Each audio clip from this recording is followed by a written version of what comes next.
Arestado na isa sa dalawang suspect sa pamamarilang isang babae sa Pasay noong nakaraang linggo. Itinanggi ng suspect ang paratang at itinuro ang anyay mastermind daw sa krimen. At yan ang unang balita ni Bam Alegre. Nagulantang ang lalaking ito nang bigla siyang arestuhin ng mga pulis bago mag-alas 10 kagabi sa Moonwalk Public Market sa Las Piñas City. Nagpumiglas man siya, hindi na rin siya nakatakas sa mga pulis na mula sa Pasay. Ayon sa Pasay Police, natukoy nila na si Joshua Albior, ang isa sa mga suspect sa shooting incident na nangyari sa San Juan Street, Pasay noong September 10. Nakunan sa CCTV ang pamamaril ng suspect at ng kanyang ka-riding in tandem sa isang babae.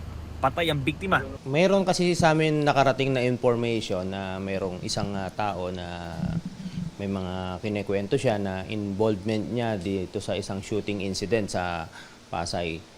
So, we discontinue sa effort ng Pasay para i-follow up itong shooting incident na ikinamatay ng isang alias Erica.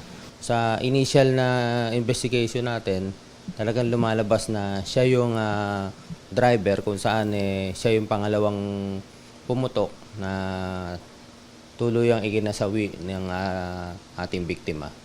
Nakuhanan din ng CCTV ang suspect at ang kanyang kasabwat umano na nagpapagasolina sa Pasay. Pero tumanggi ang suspect na may kinalaman siya sa krimen. Itinuro niyang mastermind ng kanyang kaibigan na si Gilbert Albios Puerto na at large pa rin hanggang ngayon. Boss Bay, sumuko ka na. Parang awa mo na. Maliit pa yung anak ko, maglilimang taon pa lang. Asunto mo to eh. Ngayon, ako'y naiipit eh. Alam ko lang po ang plano nila pero hindi po talaga ako kasama sa gumawa nun. Siya yung pinaka-mastermind nito dahil unang-una, sa kwento nga nitong nahuli natin, itong alias Bay na sinasabi niya, kinontrata tong si Erica para makipag sa kanya. Tapos nung nandun na raw sila sa room, hindi raw ito nakipag at napagnakawan pa daw itong mastermind. Patuloy ang follow-up operation para hanapin ang isa pang suspect na si Gilbert Albios Puerto.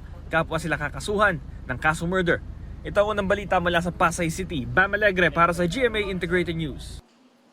Igan, mauna ka sa mga balita. Mag-subscribe sa GMA Integrated News sa YouTube.